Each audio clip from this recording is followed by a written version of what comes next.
Shri കുഞ്ഞികൃഷ്ണനുണ്ട്. Sir, 2 വാക്കുകൾ. 2 വാക്ക് മാത്രമേ പറയാൻ പാടുള്ളൂ എന്ന് പറഞ്ഞിട്ടുണ്ട്.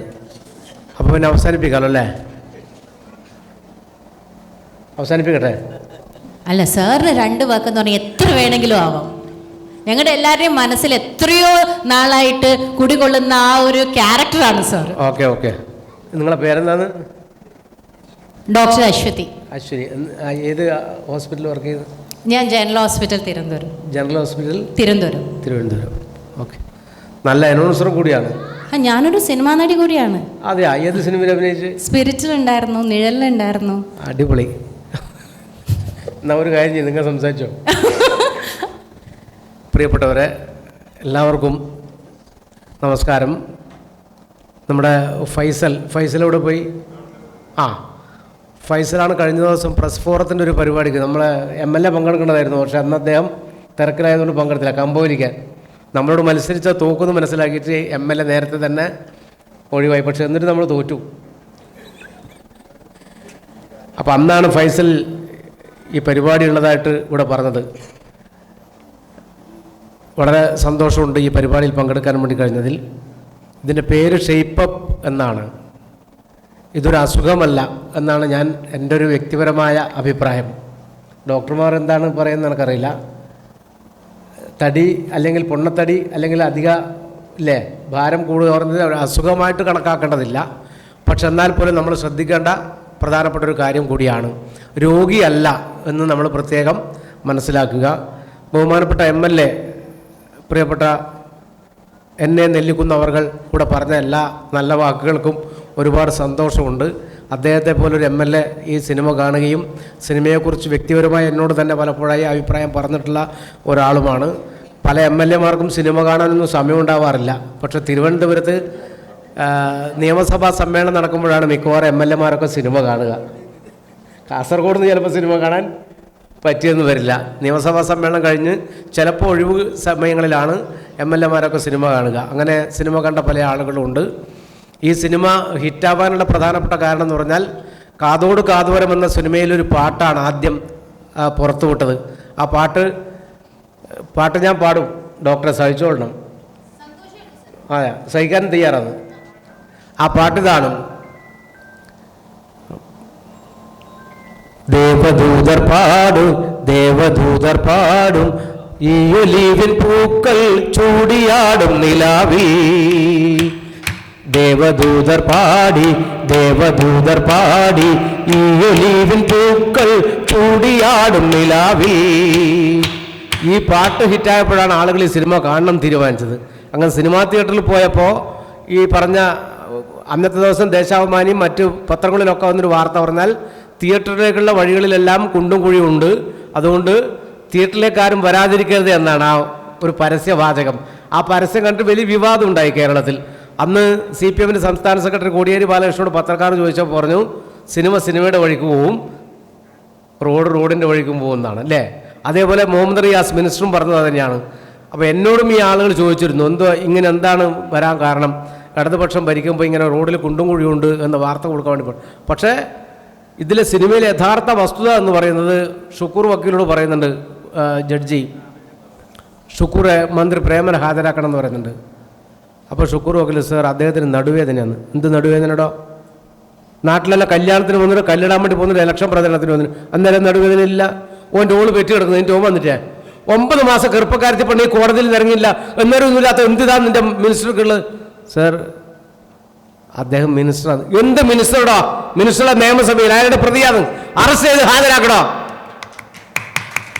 എന്നിട്ട് അറസ്റ്റ് ചെയ്ത് ഹാജരാക്കി ആ കോടതിയിൽ കൂട്ടിൽ കൊണ്ടിരുത്തിട്ടാകുമ്പം ജഡ്ജി ചോദിക്കുന്നുണ്ട് മിനിസ്റ്ററോട്, പ്രേമേട്ട സുഖം തന്നെയല്ലേ? ഓ സുഖം തന്നെപ്പാ, ഒറ്റക്ക് നിൽക്കാൻ പേടിയുണ്ട? ആ പറഞ്ഞു, സാർ ഞങ്ങൾ ഒറ്റക്ക് നിൽക്കില്ല, ഘടകകക്ഷിയല്ലാണ്ട് അങ്ങനത്തെ കുറേ ആളുണ്ടല്ലോ സാർ, ഒറ്റക്ക് നിൽക്കാൻ പറ്റാത്ത കുറേ ആളുകളുണ്ട്. അപ്പം എന്നാൽ പിന്നെ ഈ കിങ്കരന്മാരെ പറഞ്ഞു വിട്ടു പറഞ്ഞിട്ട് പോകുന്ന സമയത്ത് ഈ കസേര പിന്നാരി കൊടുക്കൽ, കോടതിയിൽ കസേര ഇട്ടിരിക്കാൻ വകുപ്പുണ്ടാ? കോടതിയിൽ കസേര ഇട്ടിരിക്കാൻ അവസരം കൊടുക്കും അല്ലേ? ബാർ അസോസിയേഷൻ്റെ ആളുടെ കൂടെ അല്ലേ? കോടതിയിൽ കസേര ഇട്ടിരിക്കാൻ ആർക്കും അവകാശം എന്ന് പറഞ്ഞാൽ തീരെ പറ്റാത്തവർക്കാണ്.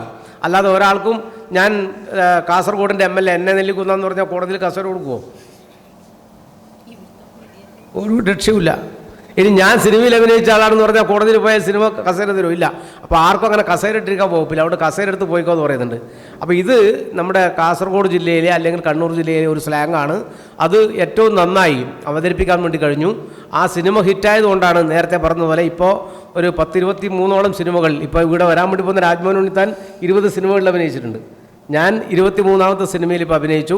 ഇപ്പോൾ റിലീസായി. ഇപ്പോൾ പല ആളെന്നോട് ചോദിച്ചു, സംശയം അതുപോലെ തന്നെ വടക്കൻ പ്രണയപൂർവ്വം ഇപ്പോൾ റിലീസായ സിനിമയാണ്. അപ്പോൾ എനിക്ക് പറയാനുള്ളത്, നല്ല ഇതിലത്തെ റീൽസൊക്കെ കാണുമ്പോൾ കുറച്ചൊക്കെ ഈ ആരോഗ്യമൊക്കെ കൂടും. മാനസികമായിട്ടുള്ള സന്തോഷമാണ് ആരോഗ്യത്തിൻ്റെ ഏറ്റവും പ്രധാനപ്പെട്ട ഒരു ഘടകം. അപ്പോൾ മാനസികമായി സന്തോഷം ഉണ്ടാവാൻ നല്ല ഈ ഇപ്പോഴത്തെ വയലൻ്റ് ആയിട്ടുള്ള സിനിമയല്ല അല്ലേ, ഉമ്മതരാം രാക്ഷസി എന്ന് പറയുന്ന സിനിമയല്ല, നമുക്ക് നല്ല സ്നേഹമുള്ള സന്തോഷം പകരുന്ന നമുക്ക് പോസിറ്റീവ് എനർജി കിട്ടുന്ന സിനിമകൾ, അതുപോലെ തന്നെ പാട്ടുകളൊക്കെ കേൾക്കുക. ആ പാട്ടൊക്കെ കേട്ടാൽ അല്ലേ ഏറ്റവും നല്ല പാട്ട് കേൾക്കുമ്പോൾ ഒരു സന്തോഷം ഉണ്ടാവില്ലേ മനസ്സിന് ഇല്ലേ?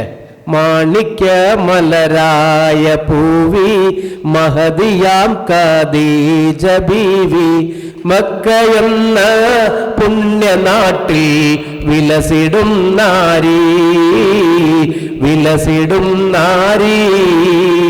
മാണിക്യ കയ്യടിച്ചോട്ടുക, ആരോഗ്യം കൂടും കയ്യടിച്ചാൽ. ഇതൊക്കെ ഈ വെറും ചികിത്സ മാത്രമല്ല, ഇതൊരു ആരോഗ്യ ചികിത്സയാണ്. കയ്യടിക്കുക എന്ന് പറയുന്നത് നല്ല രക്തോട്ടമുണ്ടാവും, അപ്പോൾ കുറച്ചുകൂടി അസുഖം കുറയും. അങ്ങനെയല്ലേ ഡോക്ടറെ? തീർച്ചയായിട്ടും. ഞാൻ പറയാനിരിക്കായിരുന്നു ഇവർക്ക് കൈയടിക്കാൻ ഒരു കയ്യടി. ഇത് പറഞ്ഞ് കയ്യടി വാങ്ങിക്കലല്ല, അറിയാതെ മനസ്സെന്ന് വരേണ്ടതാണ് കയ്യടി. മാണിക്യ മലരായ MLA-ക്കും കയ്യടി കേട്ടാ. MLA ഫോണിലാണ്. സോറി. മാണിക്യ മലരായ പൂവി മഹദിയാം ഖദീജ ബീവി മക്ക എന്ന പുണ്യനാട്ടിൽ വിലസിടും നാരി വിലസിടും നാരി. ഇതുപോലെയാണ് നല്ല പാട്ടുകൾ കേൾക്കുക. പണ്ട് നമ്മളൊക്കെ അടുക്കളയിൽ റേഡിയോ വെച്ചിട്ടാണ് പാട്ട് കേൾക്കുക. രാവിലെ അടുക്കളയിൽ കയറിയുവാണ് റേഡിയോ ഓൺ ചെയ്യും. അപ്പോൾ രാവിലെ ഒരു സുപ്രഭാതം മുതലുള്ള ആരോഗ്യ ചിന്തകൾ ഉൾപ്പെടെയുള്ള നല്ല പാട്ടുകളും ഉണ്ടാവും, അതുപോലെ തന്നെ മറ്റ് പരിപാടികളൊക്കെ ഉണ്ട്. ഇപ്പം നമ്മൾ TV-യുടെ മുമ്പിലായിരിക്കുന്നത്. പക്ഷേ ഈ സിനിമാ പാട്ടുകൾ ഏറെ ഇഷ്ടപ്പെടുന്നവരാണ്. പഴയ പാട്ടുകളാണ്. ഇന്നത്തെ പുതിയ പാട്ട് ചിലപ്പോൾ വേടൻ്റെ ഒക്കെ പാട്ടുണ്ട്, അത് വേറൊരു സ്റ്റൈലിലാണ്. പക്ഷേ അതിലുപരിയായി നമുക്ക് നമ്മളെ മനസ്സിന് സന്തോഷം തരുന്ന പഴയ പാട്ടുകൾ, അതാണ് പഴയ പാട്ടുകൾ.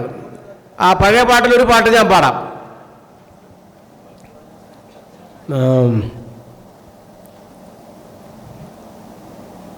ഒരു ദലം മാത്രം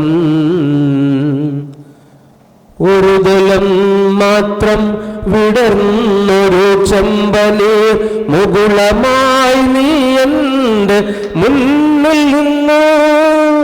ഈ പാട്ട് എന്ന് പറഞ്ഞാൽ വളരെ സന്തോഷമില്ല. കൂടുകൾക്കുള്ളിൽ കുറുകിയിരിക്കുന്നു മോഹങ്ങൾ, കൂടുകൾക്കുള്ളിൽ കുറുകിയിരിക്കുന്നു മോഹങ്ങൾ, പറയാതെ കൊക്കിൽ ഒതുക്കിയതെല്ലാം വിരലിൻ്റെ തുമ്പിൽ.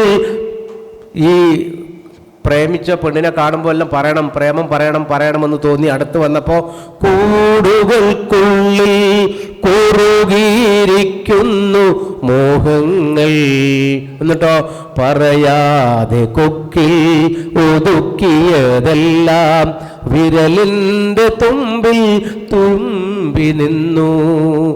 ഒരു ദലം മാത്രം വിടർന്നൊരു ചെമ്പനീർ മുകുളമായി നീ എൻ്റെ മുന്നിൽ നിന്നു. നല്ല പാട്ടുകൾ കേൾക്കുക, അപ്പോൾ നമുക്കൊരു സന്തോഷം ഉണ്ടാവും. നല്ല സിനിമകൾ കാണുക, നല്ല നാടകങ്ങൾ കാണുക, നല്ല കളികൾ കാണുക, നന്നായി കളിക്കുക. മാനസികോല്ലാസമാണ് നമ്മുടെ ഒരുവിധം എല്ലാ അസുഖങ്ങളും മാറിക്കിട്ടാനുള്ള ഏറ്റവും പ്രധാനപ്പെട്ട ഔഷധം. അതിനുവേണ്ടി നമുക്ക് പോസിറ്റീവ് എനർജി എവിടെയാണെന്ന് കിട്ടുന്ന അവിടത്തേക്ക് നമ്മൾ പോവുക, അല്ലേ സുബ്രഹ്മണ്യം മാഷേ? നമുക്ക് നെഗറ്റീവ് കിട്ടുന്ന ഭാഗത്തേക്ക് നമ്മൾ പോവേ വേണ്ട. ഇപ്പോൾ എന്നെ നെല്ലിക്കുതിരെ കണ്ടൊന്ന് കൈ കൊടുത്ത് അദ്ദേഹം ഒന്ന് ചിരിക്കുമ്പോൾ നമുക്കൊരു അറിയാതെ അദ്ദേഹത്തിൽ നിന്ന് നമുക്ക് കിട്ടുന്നൊരു പോസിറ്റീവ് എനർജി ഉണ്ട്, അല്ലേ? അദ്ദേഹം രാഷ്ട്രീയക്കാരനാണ്, പക്ഷേ രാഷ്ട്രീയം നമുക്ക് മാറ്റി വെക്കാം, ജാതി മാറ്റി വെക്കാം, മതം മാറ്റി വെക്കാം. മനുഷ്യത്വമാണ് ഏറ്റവും പ്രധാനം. മനുഷ്യത്വം ഉള്ളവർക്ക് എവിടെ പോയാലും, അല്ലേ? മനുഷ്യത്വമാണ് ഏറ്റവും പ്രധാനം. അപ്പോൾ മനുഷ്യനാവണമെന്ന് കവി പറഞ്ഞത് വെറുതെ അല്ല, മനുഷ്യനാവണം, ഉയർച്ച താഴ്ചകൾക്ക് അതീതമായി എല്ലാവരും സ്നേഹിക്കുന്ന ഒരു നല്ല മനുഷ്യനാവാൻ നമുക്ക് കഴിയട്ടെ. അതിനുവേണ്ടി നമ്മുടെ ഇസ്മയിൽ ഡോക്ടർ അല്ലേ അദ്ദേഹത്തിൻ്റെ ആ ഒരു മനസ്സ് ഇപ്പോൾ പെരിന്തൽമണ്ണയിലാണിപ്പോൾ ആശുപത്രി ഉള്ളത്. അദ്ദേഹം അവിടേക്ക് ആളുകളെ കൊണ്ടുപോയി ആവശ്യമായിട്ടുള്ള കാര്യങ്ങളൊക്കെ ചെയ്തു കൊടുത്തു. അതുമാത്രം പാലിയേറ്റീവ് രംഗത്തുൾപ്പെടെ അദ്ദേഹം വലിയ പ്രവർത്തനമാണ് കാഴ്ചവെക്കുന്നത് എന്നാണ് എനിക്ക് മനസ്സിലാക്കാൻ വേണ്ടി കഴിഞ്ഞിട്ടത്. ഈ സംരംഭത്തിന്, അതായത് ഇവിടെ ഒത്തുകൂടിയിട്ടുള്ള മുഴുവൻ ആളുകൾക്കും ഹൃദയം നിറഞ്ഞ ആശംസകൾ അർപ്പിച്ചുകൊണ്ട് ഞാൻ എൻ്റെ വാക്കുകൾ നീട്ടുന്നില്ല. നിങ്ങൾ ഏറ്റവും പ്രധാനപ്പെട്ടത് അവരുടെ ക്ലാസ്സാണ്. അതുകൂടാതെ രാജ്മോഹൻ ഉണ്ണിത്താൻ MP അദ്ദേഹം വരും, അദ്ദേഹം സംസാരിക്കും. ഇവിടെ വേദിയിൽ ഒരുപാട് ആളുകൾ, ഡോക്ടർമാരും അതുപോലെ തന്നെ ഉന്നത ശ്രേണിയിലുള്ള ആളുകളുണ്ട്. അവരെയൊക്കെ ഹൃദയപൂർവ്വം അഭിവാദ്യം ചെയ്തുകൊണ്ട് എന്നെ ക്ഷണിച്ച പ്രിയപ്പെട്ട ഫൈസലിന് പ്രത്യേകം അഭിനന്ദനം അറിയിച്ചുകൊണ്ട് ഞാൻ എൻ്റെ വാക്കുകൾ അവസാനിപ്പിക്കുന്നു. അഭിവാദ്യങ്ങൾ.